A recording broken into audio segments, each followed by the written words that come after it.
Nas mãos de Jussara, a argila se transforma em arte.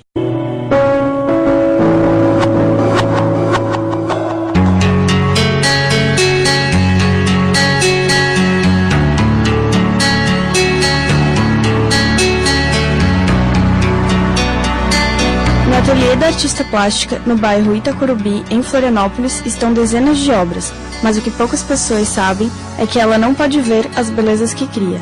Jussara Maria da Silva perdeu a visão há 17 anos. Formada em artes plásticas, ela faz obras em argila e dá aulas uma vez por semana aqui neste ateliê.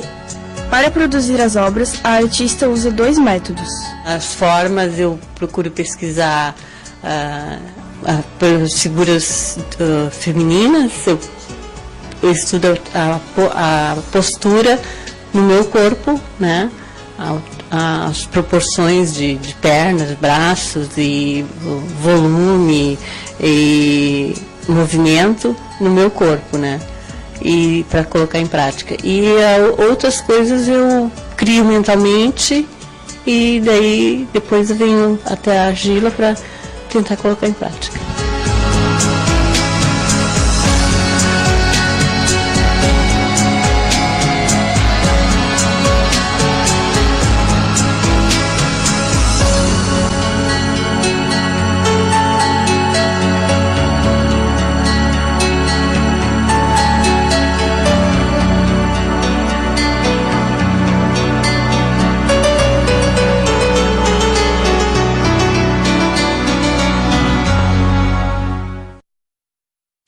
Começa agora o programa Igualdade no Ar.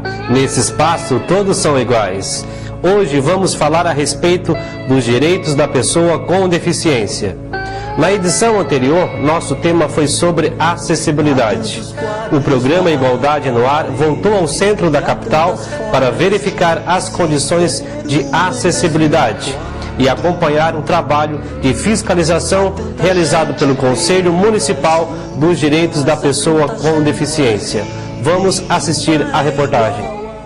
Um grupo de pessoas com deficiência visual foi acompanhado por representantes do Conselho Municipal da Pessoa com Deficiência durante um passeio pelas ruas do centro da cidade para detectar as principais dificuldades no dia a dia.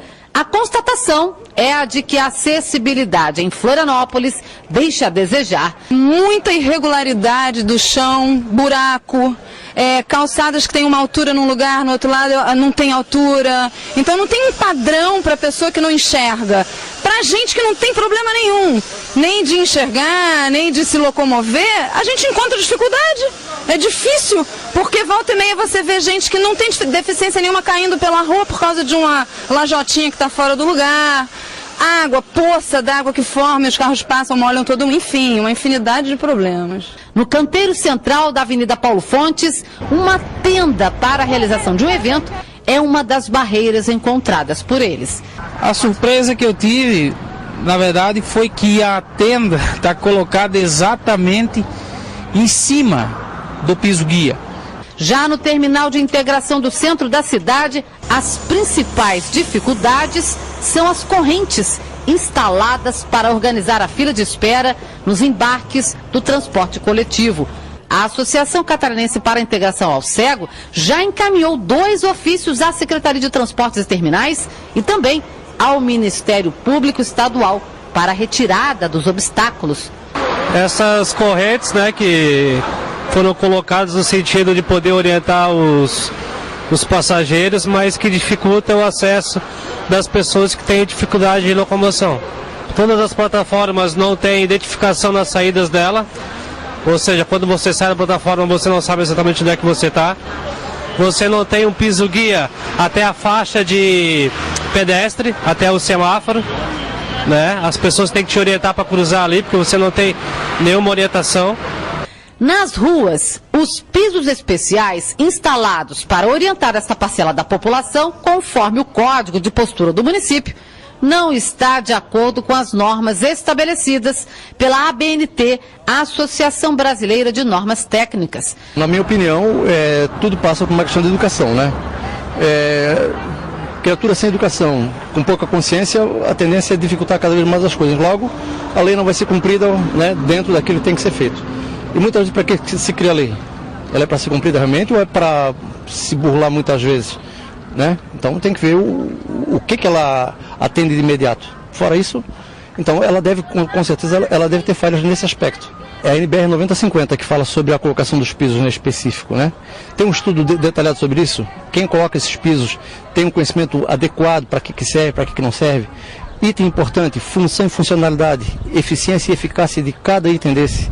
Né? É só a gente dar uma olhada nas calçadas, no sinal sonoro. Um dos exemplos é a falta de sinalização próximo a orelhões no centro da cidade. E ainda, por não existir piso tátil no caminho entre as plataformas do Ticem, o único jeito é passar próximo ao corrimão instalado no terminal. Além disso, a falta de continuidade nos pisos especiais acaba provocando desorientação às pessoas portadoras de deficiência visual no terminal Cidade de Florianópolis. Quando cheguei nesse trecho aqui pelo piso guia, cheguei no piso alerta e não sabia onde é que ia, porque era um pedaço bem maior, assim, só de piso de alerta só. Então não sei se tem continuidade, o que tem, como é que fica, né? Não sei. Eu fiquei totalmente na dúvida. Qual é a sensação, né, que a pessoa sente quando encontra um piso interrompido? É a sensação a gente se sente bastante inseguro, sem saber o que vai encontrar mais adiante, né? No próximo bloco, confira uma entrevista com Sérgio Otávio Bassetti, técnico em educação especial, que fala sobre a Convenção Internacional dos Direitos da Pessoa com Deficiência.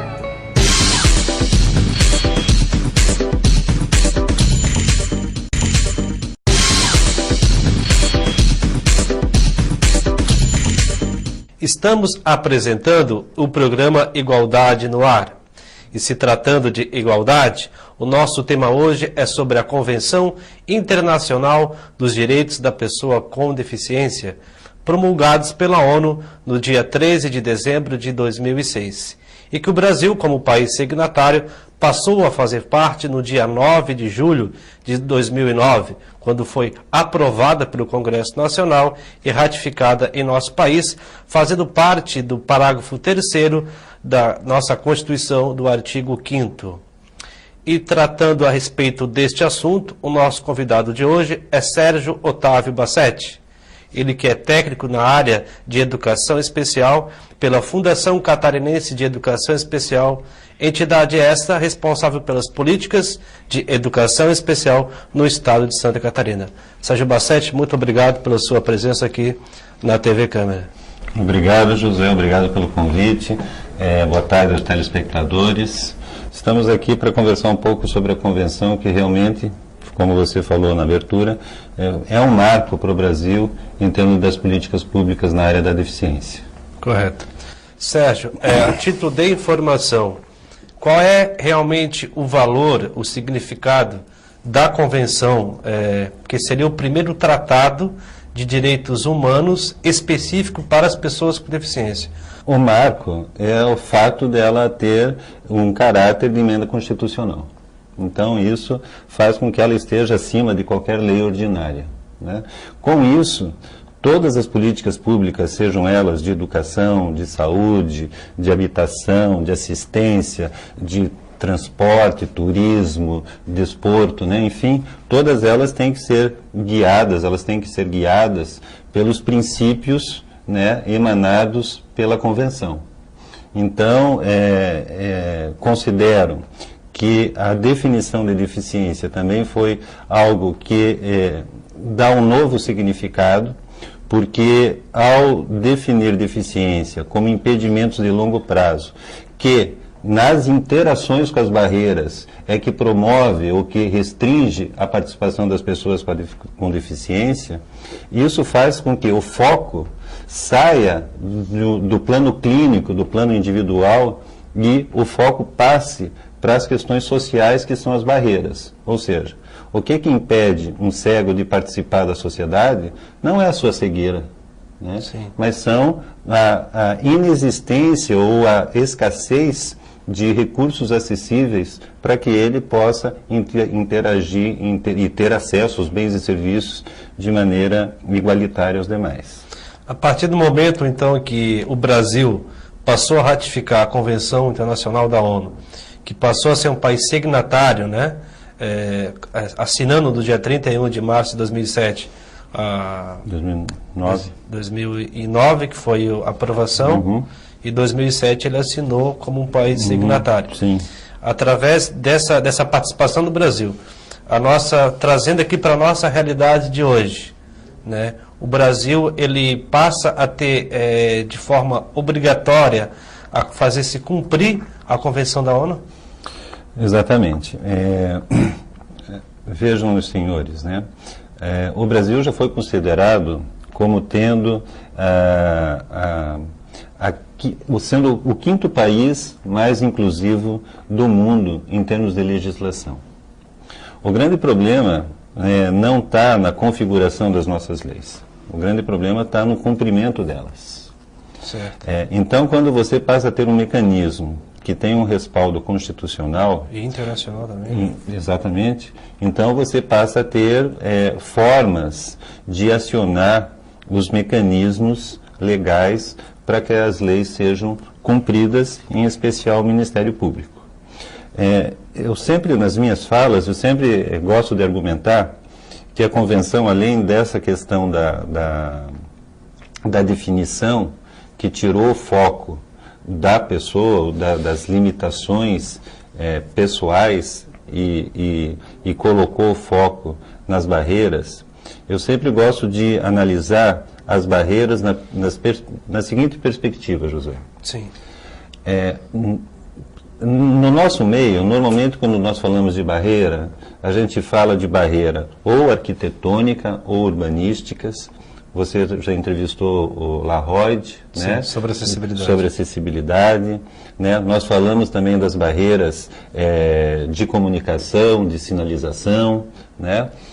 Nós falamos das barreiras atitudinais, que têm relação com os preconceitos, né? Exato. Mas as grandes barreiras mesmo, elas são de ordem políticas, econômicas e muitas vezes religiosas.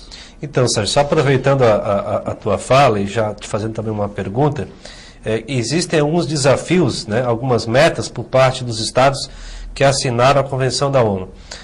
Vamos trazer para a nossa realidade em termos de Brasil. Digamos, aqui no Brasil, nós temos já há muito tempo uma lei tramitando lá no Congresso, que já foi aprovada, inclusive, está na Casa Civil, mas ainda não foi regulamentada, que é sobre a questão do acesso da pessoa cega ao livro no formato eletrônico. Ou seja, a pessoa cega poder chegar numa livraria e, como consumidor final, poder comprar um livro. E assim também como a pessoa que tem problema de articulação, que tem paralisia, que não consegue movimentar as mãos, né, e por aí em diante. Só que essa lei, ela se depara com a lei dos direitos autorais. Então as editoras não querem ceder os seus materiais porque acham que vai ter propagação na internet, então existe todo um debate em torno disso. Então, a partir do momento em que a Convenção da ONU passou a ser ratificada, ela de certa forma fortalece mais esse tipo de mobilização para que a pessoa com deficiência tenha os seus direitos garantidos? Você não tenha dúvida de que sim, mas nós precisamos ainda de mobilização, né? Nós precisamos da mobilização da sociedade civil, né? Nós precisamos da mobilização das pessoas com deficiência. Recentemente nós tivemos a conferência sobre os direitos das pessoas com deficiência em nível estadual, onde foram eleitos delegados que vão representar o Estado de Santa Catarina em Brasília, em dezembro próximo. Sim. Né? Então, eu acho que a mobilização permanente é que vai fazer com que os direitos sejam assegurados. Esse exemplo que você falou do livro digitalizado, exato, né? isso. Né? Ele é um dos direitos, né, que devem ser assegurados, mas dentre muitos. Então, se hoje nós disponibilizamos um recurso para que as pessoas com deficiência visual ou as pessoas com paralisia cerebral possam ter acesso à informação, ao conhecimento, através de outros mecanismos, nós temos que saber como que nós vamos legislar para que os direitos autorais também não sejam feridos, certo? Mas que ao mesmo tempo as pessoas tenham o acesso à informação e a esse conhecimento. Tá ok, Sérgio. Nós vamos agora para um intervalo, depois, no próximo bloco, voltamos com a continuidade da entrevista com Sérgio Otávio Bassetti. O nosso tema é a Convenção sobre os Direitos da Pessoa com Deficiência, promulgados pela ONU.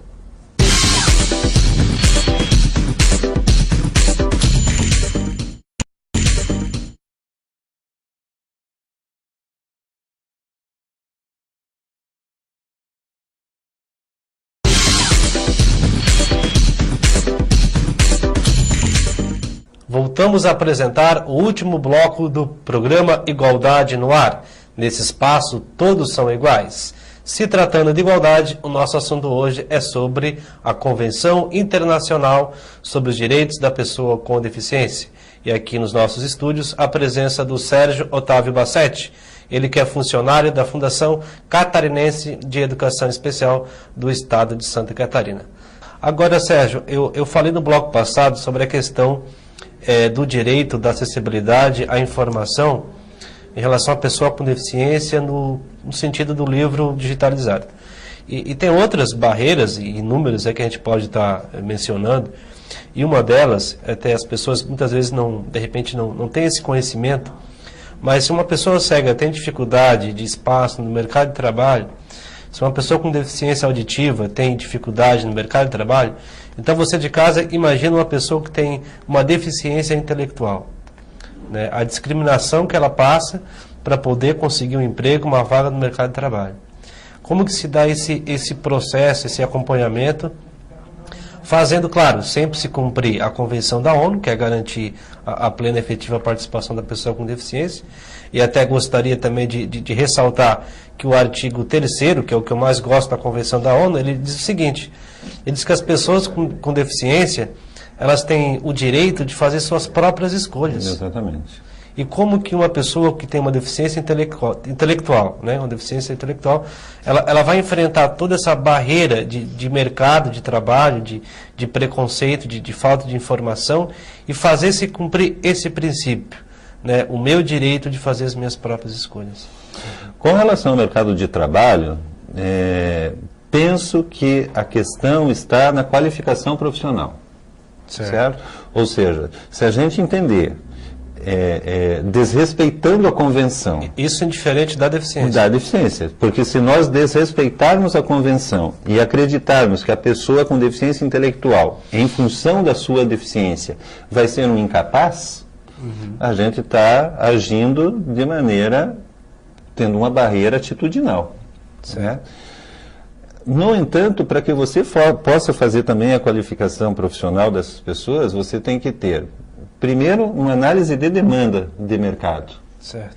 Porque não adianta você, por exemplo, na Grande Florianópolis, por exemplo, fazer uma qualificação, por exemplo, em marcenaria. E, de repente, o Estado inteiro, ou as instituições especializadas, conveniadas com a Fundação Catarinense de Educação Especial, fazer o mesmo. Tá? Porque a demanda do Oeste, do Planalto, do Vale, não é a mesma da Grande Florianópolis. Segunda questão, portanto, além do levantamento da demanda, você tem que ter uma metodologia para que você possa qualificar essa pessoa. Terceiro, você tem que ter mecanismos de empregabilidade. Certo. E de manutenção desse trabalhador na empresa. Porque não basta, por exemplo, as empresas cumprirem a lei de cotas. Tá? Aliás, deixa eu até retificar. É importante que elas cumpram, mas também é importante que as pessoas possam optar, como você falou, possam ter o direito de escolher aonde vão trabalhar. Exato.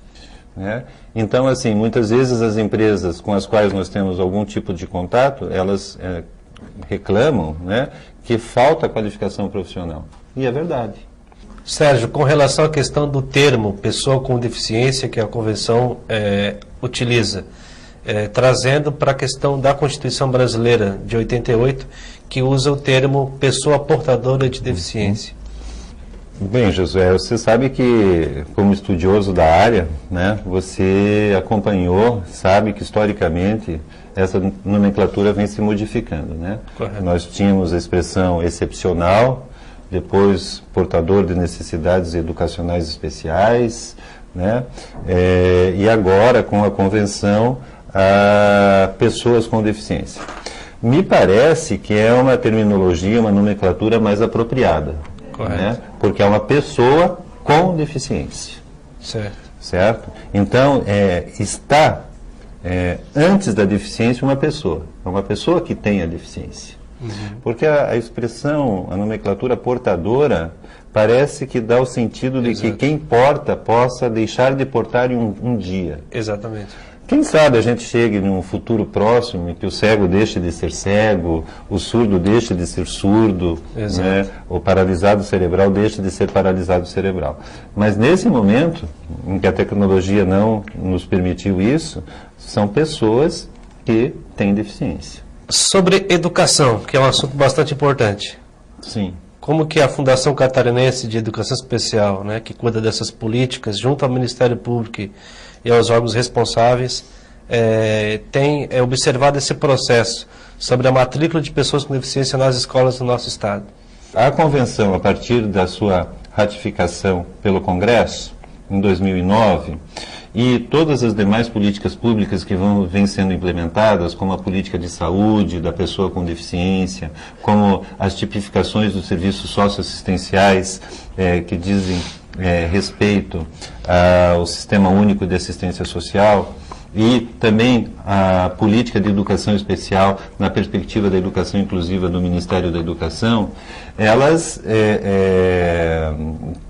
demonstram, os dados revelam que nós temos alcançado um índice bastante significativo de pessoas com deficiência matriculadas nas escolas públicas. Sérgio, para a gente poder finalizar, só para fazer um pequeno resumo, uma retrospectiva, a Convenção já tem seus 4 anos no Brasil ratificada a nossa Constituição.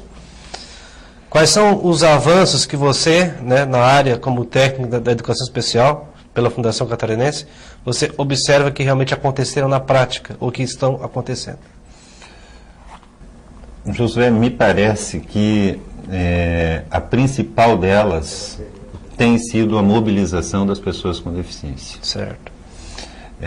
Como eu mencionei há pouco, a conferência, praticamente com 400 delegados, a conferência a respeito da Convenção da ONU, é ilustrativa do que eu estou lhe falando. Sim.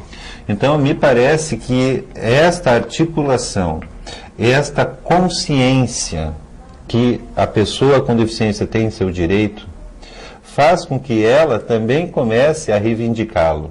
Correto. Porque antes, fazendo uma análise histórica, a pessoa com deficiência era objeto de benesse e parecia que ela tinha que estar sempre grata ao outro pela caridade que o outro fazia. Correto. E isso mudou. Sim. Hoje não é uma benesse, não é uma caridade, é um direito e é um dever da sociedade. Ou seja, uma nova forma da sociedade poder repensar os nossos direitos, né? E penso que é uma nova fase da pessoa com deficiência olhar para si mesma como uma pessoa de direito. Ok, Sérgio. Muito obrigado, Sérgio, pela tua participação aqui no programa Igualdade no Ar. Sucesso para você no teu trabalho lá na Fundação Catarinense, nessa parte que você trabalha muito bem, que é a capacitação de profissionais na área da educação especial. E a você de casa, nosso muito obrigado por mais uma vez ter acompanhado aqui o programa Igualdade no Ar. Lembrando a você que nesse espaço todos são iguais. Muito obrigado e até uma próxima edição. Há tantos quadros na parede, há tantas formas de se ver o mesmo quadro. Há tanta gente pelas ruas, há tantas ruas e